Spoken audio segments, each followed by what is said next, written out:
Hello, hello. Hello, everyone, and welcome to Gratitude Speaks. I am Uncle Marty. Some people know me as Marty Marr. I'm the man of many titles, and want to greet you here. I'm very excited about today's episode where we get to speak with Eli, a very good friend of mine. Eli is a dynamic young man who's got a wealth of experience. And here on Gratitude Speaks, we care and we share with others our experience with communal living, as well as using gratitude as a tool for happiness. And so on today's episode, I would like to introduce Eli.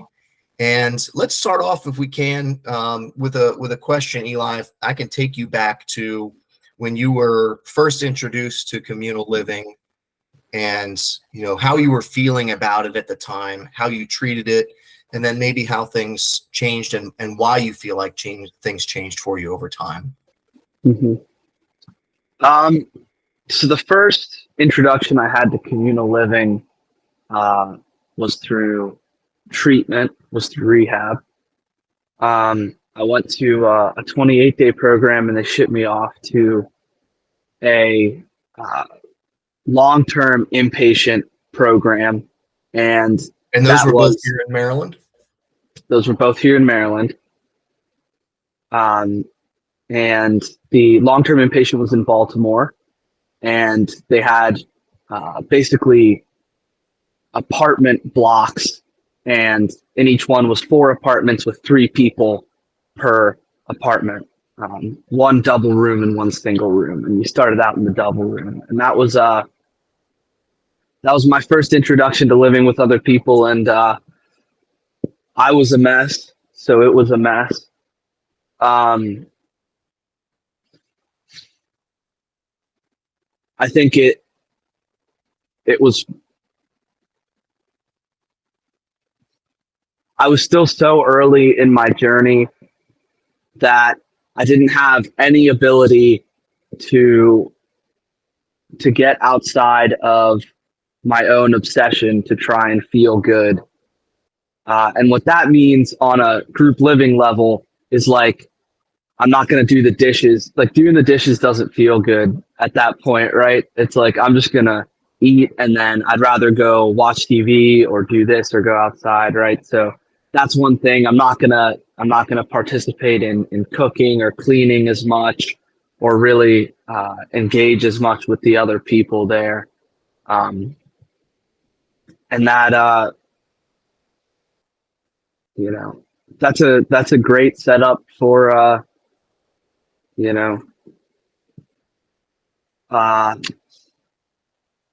more chaos and confusion. Yeah. I mean, that's just a great setup for people to not like you, or at least not like living with you. You know what I mean? There's definitely a difference there. There's some people I like that I would absolutely never live with, And I asked specifically, like, how you were feeling when you were going into that, because I think that's a really important thing to reflect on too, for me too, right? Like, I was terrified. Mm-hmm. I went from being completely alone in my addiction, right, in this house that vibrated and I was next to a power plant. So like, I was literally like out of my mind, lost all my social skills and abilities. Like, the scariest thing I could possibly imagine was having to be around people long term. So I was feeling like completely closed off and overwhelmed by this idea of being thrown into communal living. And I think it's a good setup to be able to understand like where you were at when you were going into, and I like how you took that to how you were treating others too, right? Like, how do I build relationships when I'm already setting myself up to be an outsider, to be separate? Yeah. I mean, my addiction was isolating for sure.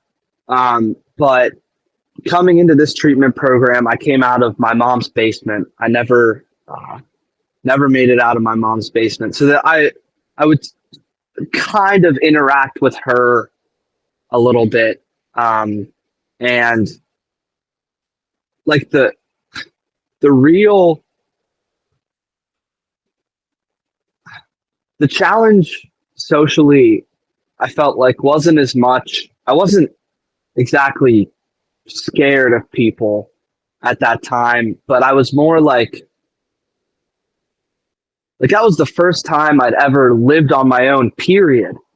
And then throw into the mix that like I'm just getting clean, and like really that was like because after I went to these treatment programs, like I relapsed a couple times and I went back out, but the worst I was ever at was at that point. I never feel like I never got to that level again.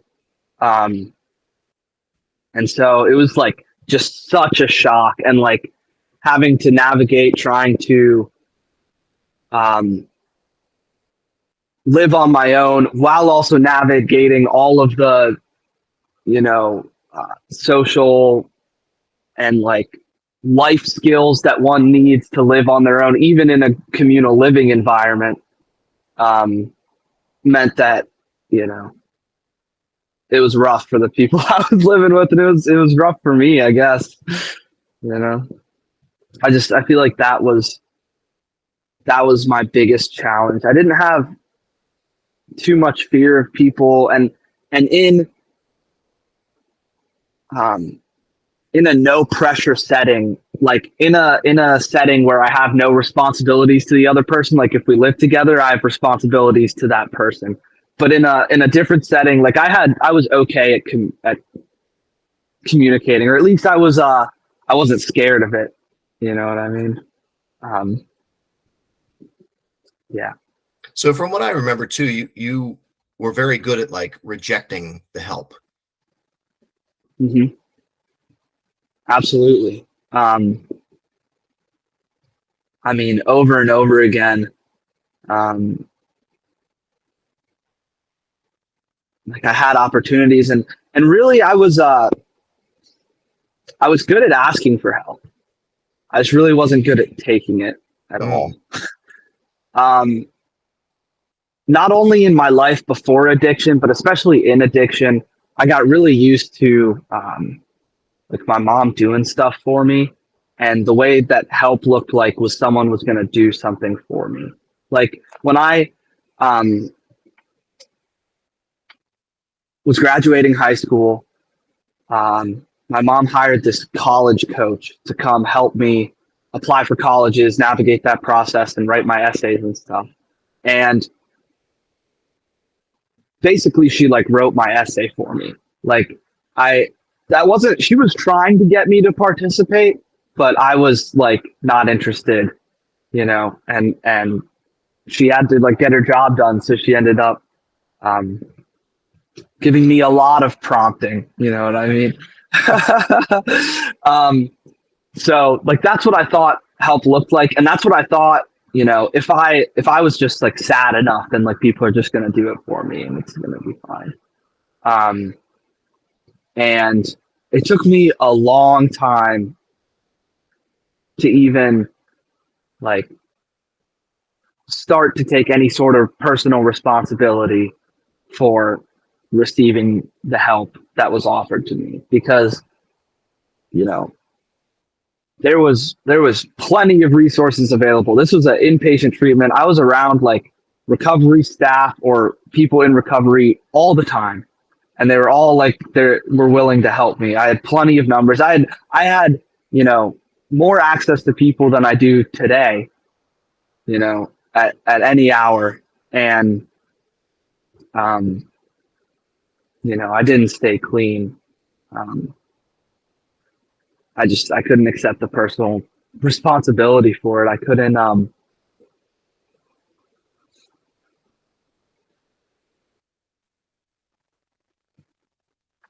change, which is what a lot of the help looked like, is me asking,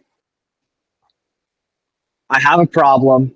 How do I change this? And someone saying, here's how you change this. I have changed this. Let's talk about it. I'll even be there with you while you're doing this. Right. But that change is uncomfortable. And in that state of mind, like the slightest bit of uncomfort was just unbearable. I just couldn't take it. I'd been running away so desperately from even like the slightest bit of discomfort for so long that making that change just was so painful. Yeah. And when you say like sadness, it was almost like a tool for manipulation that got you what you're looking for. If I'm expressing sadness, somebody is going to come in and rescue me. And the problem with that too is when that doesn't work, it makes you even more sad. Right. And that kind of sadness can lead to depression. And that kind of depression can basically mean that you can't do anything. And that's a really scary place to be, is not willing to accept that I have to give more of an effort, when if I'm just sad enough, people will usually finally come in. And for those other people too, like, what a crazy manipulation tool, right? Like, I'm a victim, I'm sad, come and help me. Everything inside the other people says, okay, I got to help this guy. I gotta just do it for him, because I don't want to make him worse off. Right. And yeah, I mean, how did can you give us some examples of how you started to get around that and to overcome that?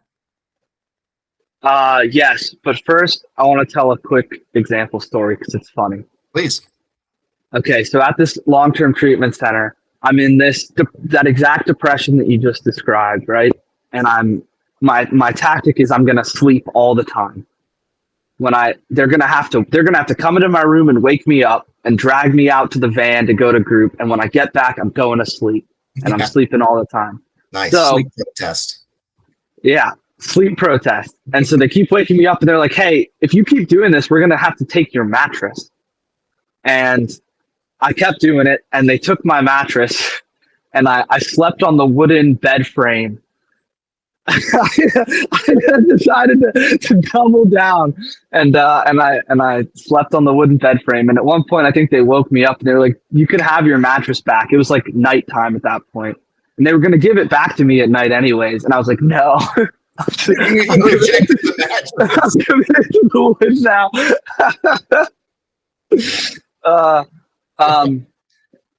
So if that, I was committed to the bit. I was committed to this strategy. And starting to pull out of that started very small. And it took a long time. I did a lot more of the same thing. I think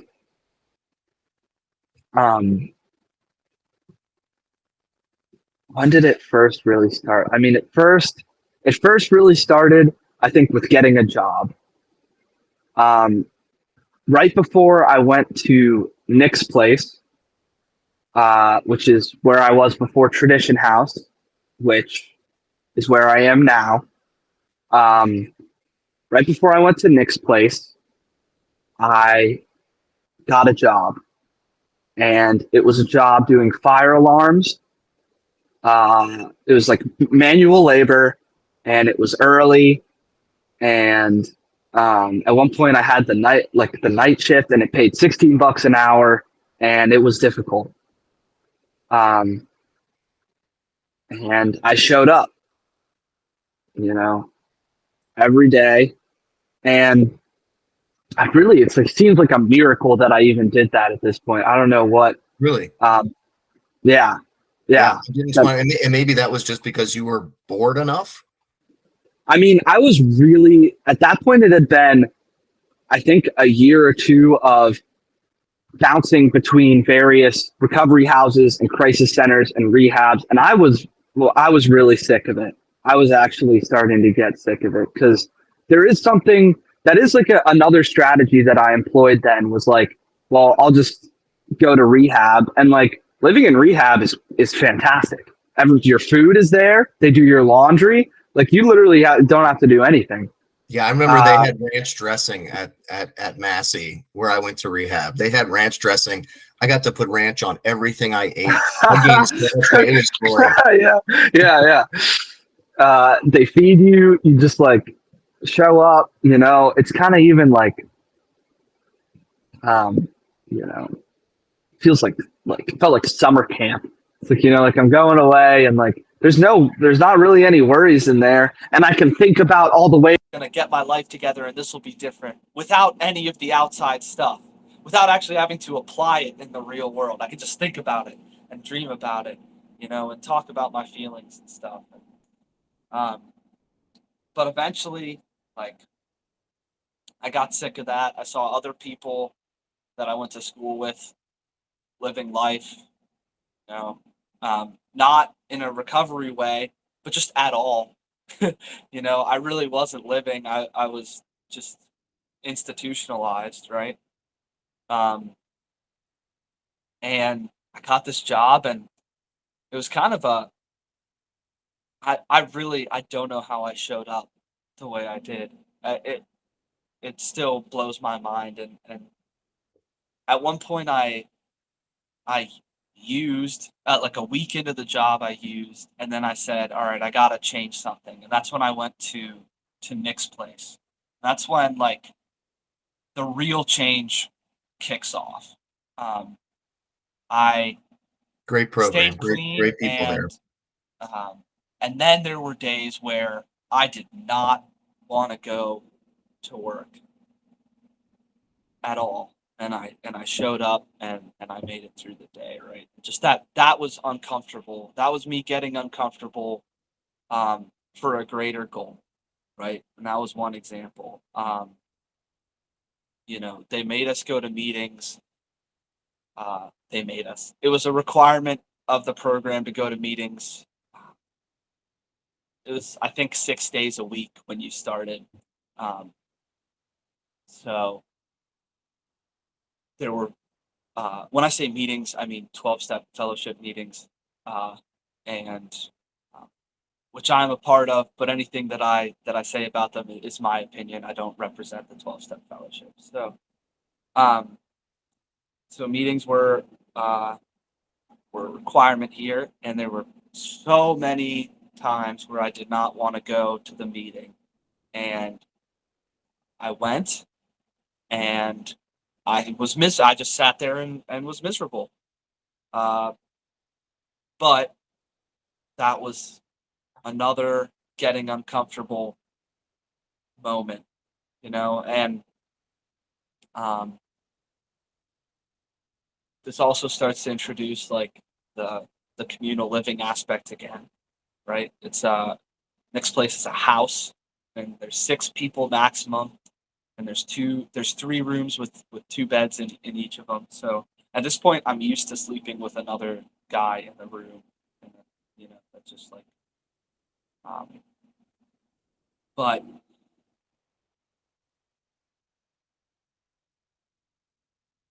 I have to start,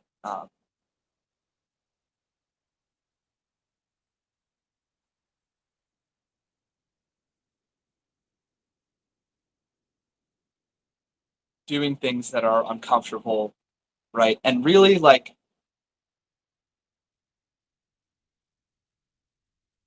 all the other treatment centers where I either AMA'd, which is where, like, you leave before you're, technically graduated or whatever, against medical advice, right? Where I either AMA'd or I got out and I used, the feelings that I had as I'm AMA, right? The feelings that made me AMA, right? Because it was like an impulsive decision. I get some feeling for some reason, and I get some feeling for some reason, and I use. I had to go through that exact same feeling and just stay at Nick's place and get to the other side and not leave and not use, right? Like, there's no free lunches with surviving your feelings, at least for me. Like, that same feeling was going to come up again, and it was either, like, confront it or do the same thing. And, like, I really had enough, I guess.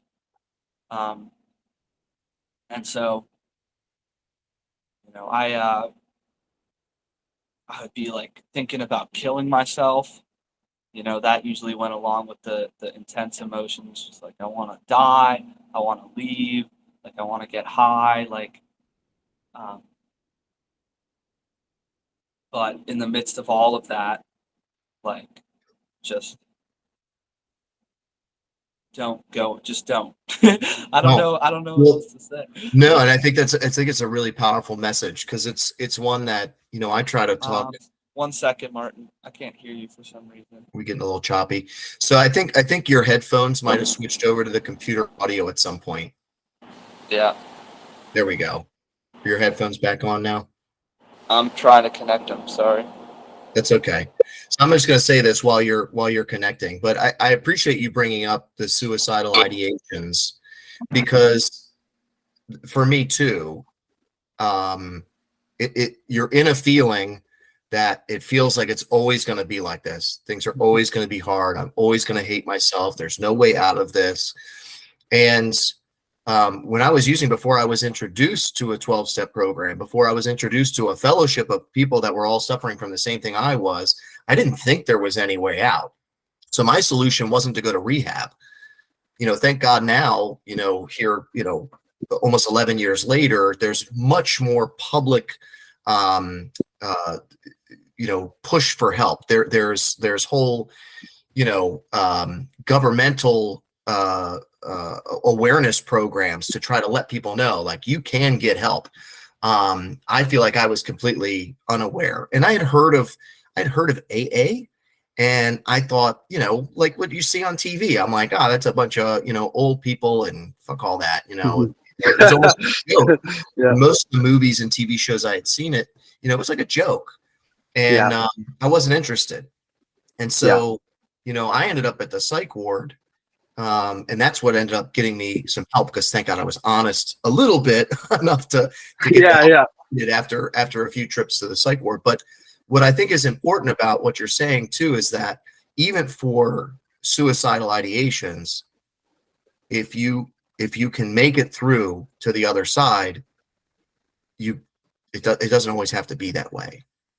Right. And I'd never really heard anybody say that before, that like, even though you feel suicidal now, you won't always feel that way. There is hope on the other side. Right. And I'm certainly one of those survivors. To me, it's very similar to wanting to use. Mm-hmm. You can want to use, and it can be really strong. Like, that's the only thing that's gonna fix this feeling, is if I use. But if you don't, those feelings do go away. It is a temporary affliction. Suicide is a temporary affliction. And I think that's a powerful message for you to be able to share too, because that continued to come up for you. I don't mean to stop your story where you're at, but like, that continued to come up for you, and to be able to deal with that in a healthy way was, it's difficult, and it's difficult for people trying to help you as well.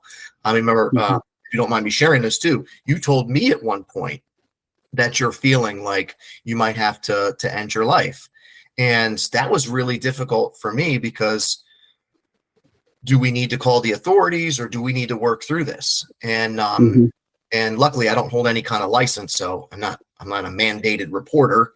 So I was able to relate with you on a human to human basis, because I've been there too. And we just take it 1 minute at a time and try to get through it. That was really, that's something that, I don't know, I hadn't really heard many people talk about. Yeah. Yeah, I mean, it feels real. It's like it's intense, and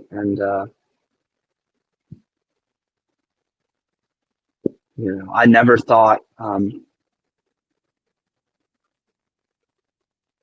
it would stop, but at this point, it's been a long time. Like, there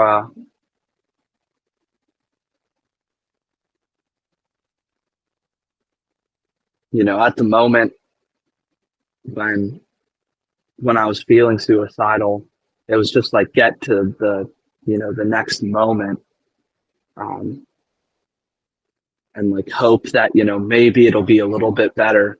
But I could have never imagined like long-term relief from, regular bouts of suicidal ideation, because that was like, a very regular thought for me for a long time, and it's not anymore. It really isn't. Like, so there is hope for not only, not killing yourself and making it through it in the moment, but there's hope that, it's not even going to have to be a regular issue for you to deal with and go through in the future. on a regular basis. Yeah. So let's take a moment then really and talk about kind of like some of the things that you do now, like, as far as things that bring you joy, things that you're grateful for in your life. And music is one of them, and I'm pretty sure music probably has helped a great deal for you to get through tough times as well.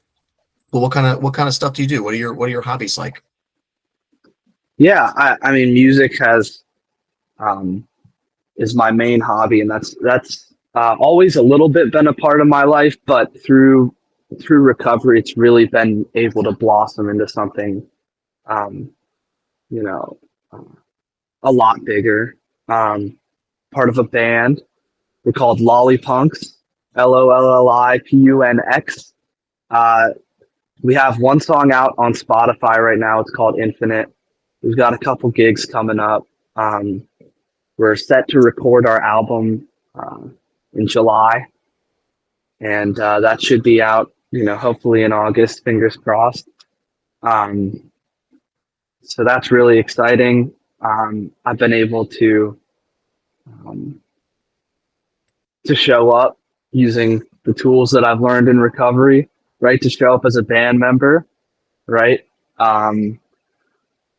That's fun. I make music on my own. I play a lot.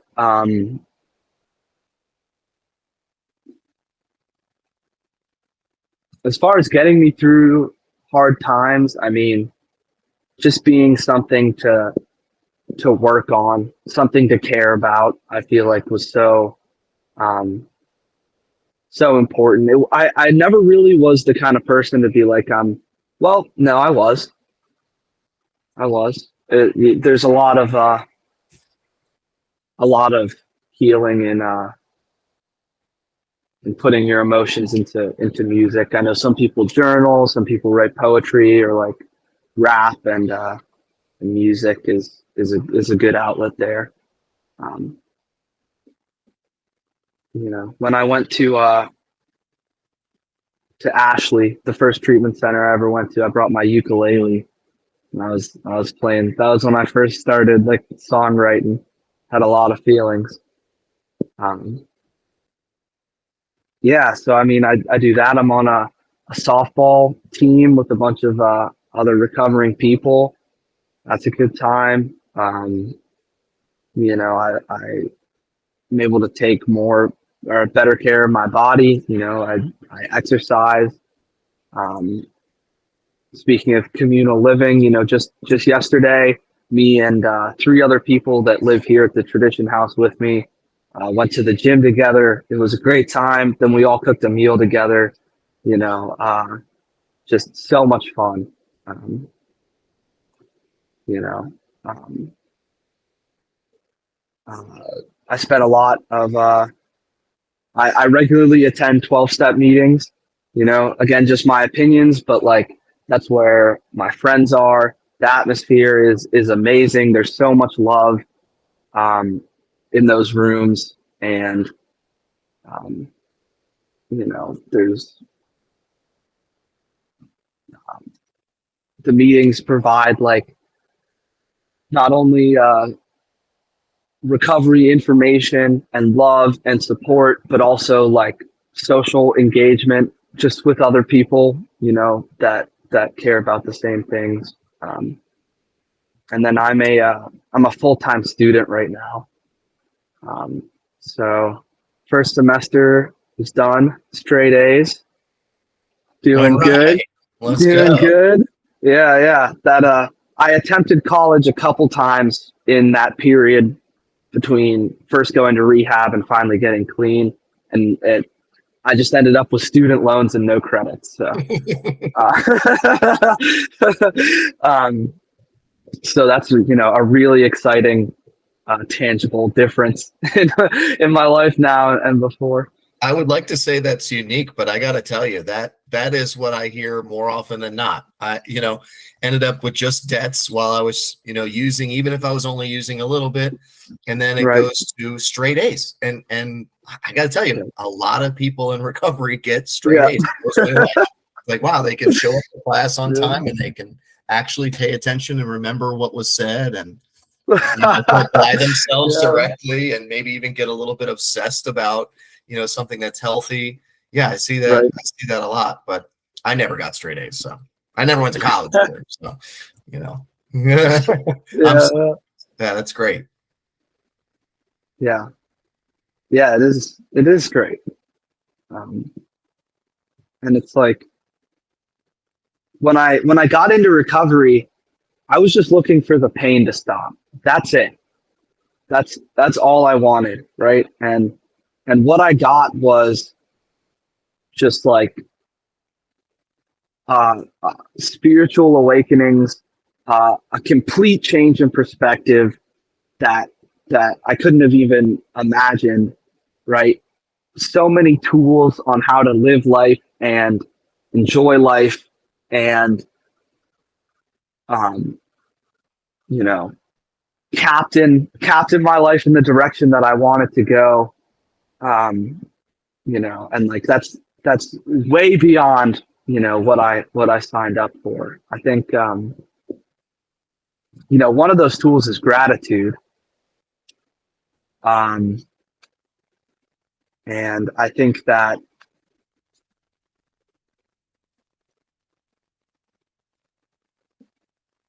it wouldn't, I didn't get clean to be miserable.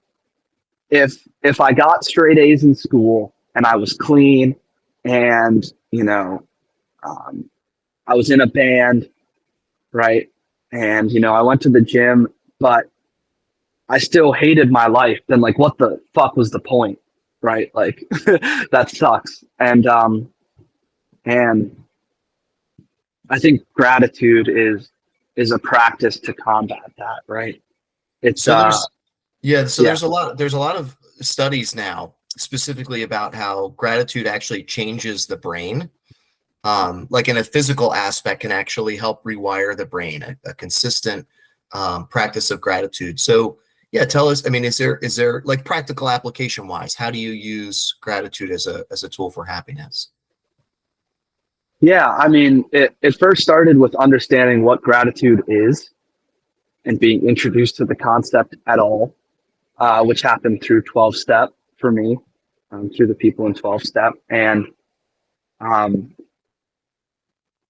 the initial practical application that I heard is a gratitude list, right? You take a notebook or your phone notes or just go through it in your head, right? And list things that you're grateful for. And the advice that I got was it can be mad simple. Like, I'm grateful I have my arms, and Who told you that? That's a good one. I don't know.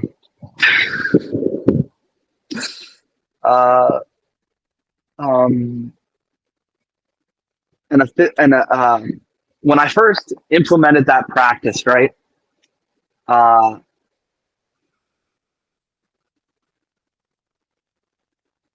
It was out of like desperation. I was feeling some feelings, some depression, some anxiety, some pain, and I was like looking for help. And someone told me to make a gratitude list, and I wrote the gratitude list, and I was like, well, I guess I'm grateful for my arms and my legs, like and I thought I had to feel the gratitude as I was writing it or it wouldn't work. But what I learned is like, you don't have to feel great to be grateful, right? Like you can feel all types of feelings, right? And still be grateful for your legs and grateful for your arms, and grateful that you have a roof over your head, and it's Taco Tuesday or whatever. Like,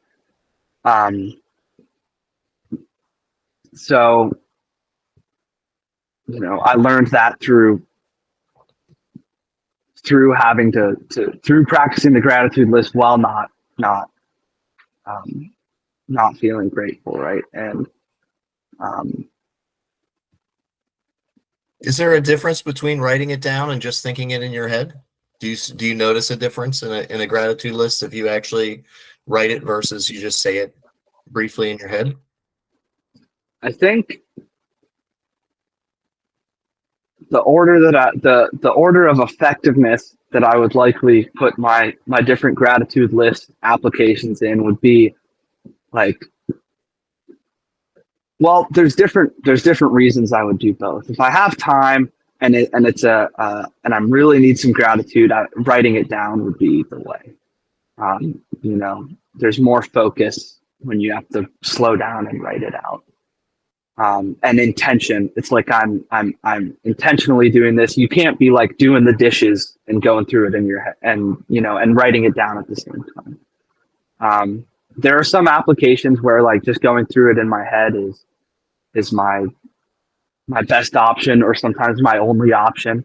If it's in some setting where it's public and like I'm at the dinner table or whatever, and I need to run through it, then that's okay too. I think where I feel it the most is like a visualization gratitude list, and like I'll be laying in bed, about to go to sleep is like the most often place where I would practice this, and it's kind of like a prayer. It's just like I just think to myself,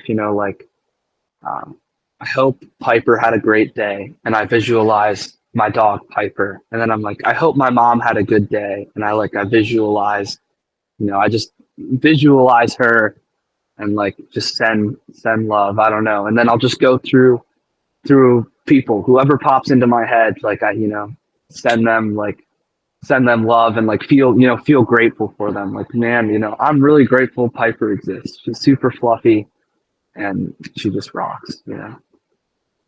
So, yeah, I think that's probably my favorite practice. That's great advice. That's really cool. That's really Yeah. cool. So part of what I like to talk about too. So, like some do's and don'ts, right? Advice wise for somebody who is going to be maybe getting into communal living or has just started into communal living of one kind or another. What would be some do's and don'ts that you would say would be helpful? Oh man, I mean, if you can manage it, which this skill seems few and far between, but doing the dishes is part of eating and cooking. It is all the same process. It is not a separate process to be delayed. If you can figure out how to clean while you cook, you're going to be so far ahead of the game. You have no idea, right? Like when I am done eating, I am less active. Like while I'm cooking though, I'm moving already. I'm already doing stuff, sometimes I'll have a podcast on or whatever, right? So in between when something's heating up or whatever, instead of looking at my phone, if I go start cleaning the thing I used earlier, way ahead of the game, and minimal dishes when you clean up, because that's like I've been to a lot of recovery houses, right? And like dishes is a problem at every single one of them, every single time. I mean, they're a communal object that everyone needs to use, right? And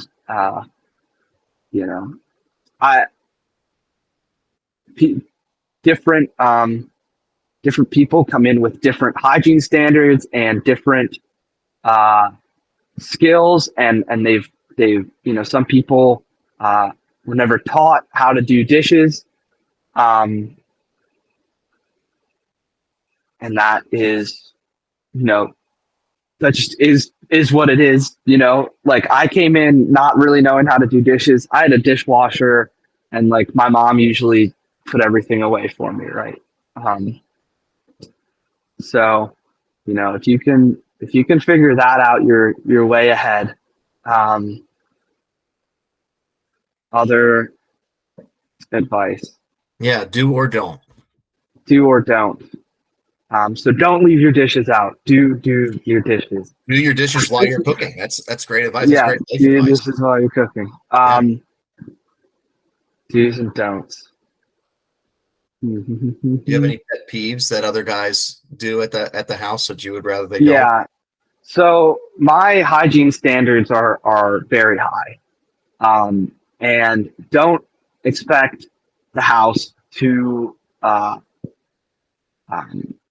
to just meet your standards all the time, everywhere. Um, you know, it's it's a big house that we're in. It takes a lot of people, and it would take all of us having the same standards that I do to keep it as clean as I would want it, right? And it's just not going to be that way, and that's okay, right? I am lucky enough to have my own room, and I get to, keep it up to my standards in here, and I do my best in the kitchen, and everywhere else, like, I'll do my best. I mean, another do would be like, if something's dirty, then just clean it. And if it is dirty a lot, bring it up in the house meeting, but still clean it. The house meeting is where, at the end of every week, all the guys and our house manager here, we all get together and we talk about our weeks, both like from a recovery and emotional, personal perspective, and we also address house issues, or upcoming events and other stuff like that. So, yeah, I'd say do clean stuff. Awesome. Do clean stuff. Yeah. Yeah. So I also want to ask you too about, obviously we've talked, some about your hobbies, and you've got a lot of great stuff going on, especially with being in a band. And I know you put a lot of effort out into even just ending up in that band. It wasn't just by luck. You didn't start the band. You actually were bold enough to go to a stranger's house and try out, which was great. Eli sent a message to a group chat I'm on with them. And well, everybody, this might be the last time that I see you guys. Going to a stranger's house. I'm either going to join a band, either going to try out for a band, or I'm going to get murdered. We'll see. But yeah, so part of what I want to ask about, because obviously having things to look forward to is a big part of remaining as a grateful addict, right? So if I know I've got a trip coming up in the future, or I know I'm trying to accomplish a bigger goal, it gets easier to stay through a difficult day. So what are some things that you are either looking forward to, bigger goals, or stuff that you have coming up? What's some motivators for you? We have, the album release for the band. We're gonna go record in July, which will be a lot of fun. So I'll be, I've never recorded in a professional studio before. I'm very excited. We have some gigs coming up. There's a thing called Punks Fest, which we're throwing. At the other guitarist has a farm, which is awesome. So it's going to be a big farm festival. We have a bunch of other local bands that we've met through networking and events, and we're going to have a food truck there. Should buy tickets. It's going to be awesome. What's the date on that? I think that's the 22nd of June. Of June. Okay.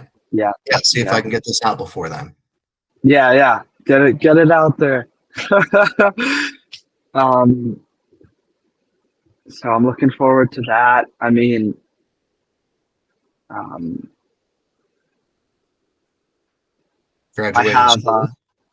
Yep. I'm actually looking forward to learning more now. I really want to get into the more advanced math stuff. Right now I'm still going through a review. I had a lot of catch up to do.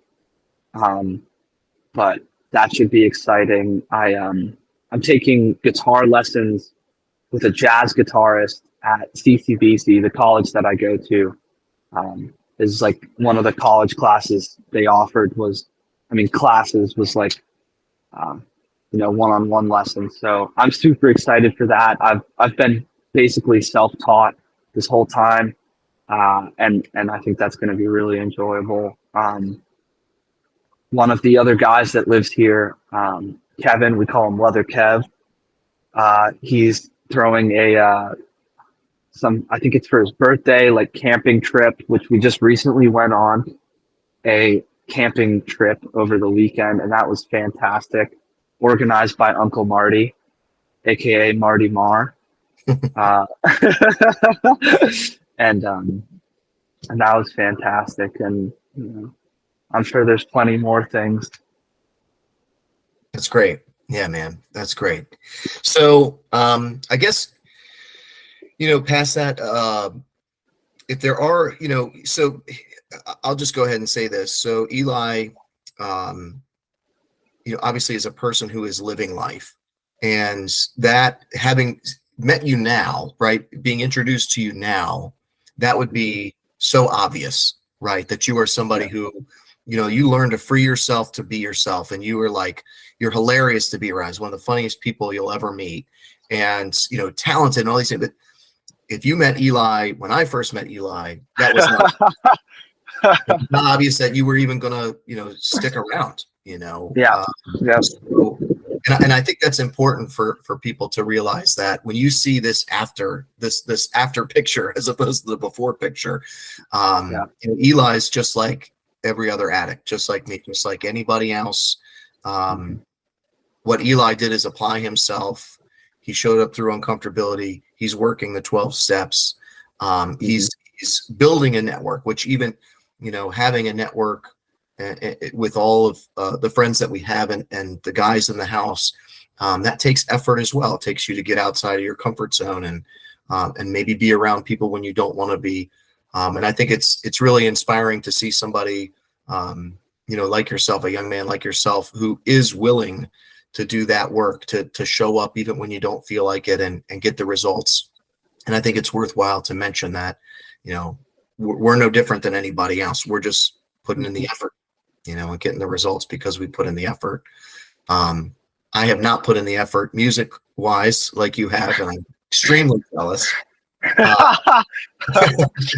Before we do close, though, I have a last question for you, but I do want to give you a chance to. Did you say, as far as like how we find you, how we find Lollipunks or your music on Spotify or Instagram? How does somebody look you up and find you? Yep. So all the major streaming platforms: Apple Music, Amazon Music, Spotify. Lollipunx is the band. I have a personal project. There's a couple songs up there. It's called Still Going Up. 3 words. That's also on all the major streaming platforms. On Facebook and Instagram, and I believe TikTok as well. It's at Lollipunx. Lollipunx. Okay, great. And then depending on where this episode ends up, I'm going to make sure we put some links to that as well. So the last question, the closing question, is basically what advice would you give to somebody who's thinking about communal living, who's maybe on the fence, and maybe even somebody who's gone through other recovery, maybe a rehab or a detox? What advice would you give them as far as communal living goes? Give it a shot. Give it a fair shot.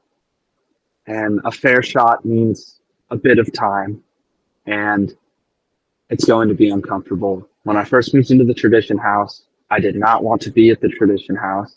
I came up with all these reasons why this place was bad, and I didn't want to be here, and I wanted to be somewhere else. And I stuck it out, just due to suggestions from other people, really, and to see what would happen. And it's like become one of the best parts of my entire life. And I don't know where I'd be if I hadn't stuck it out. And so, that's my advice. Awesome. If you guys get a chance, Eli has been on podcast recovery as well. I don't know his episode number, but I'll try to find the link to that as well in the description for this video. Eli, it's always a pleasure to get to see you and spend time with you. Amazing human being. And with that, we'll close this up. Thank you, everyone, for joining us for another episode of Gratitude Speaks.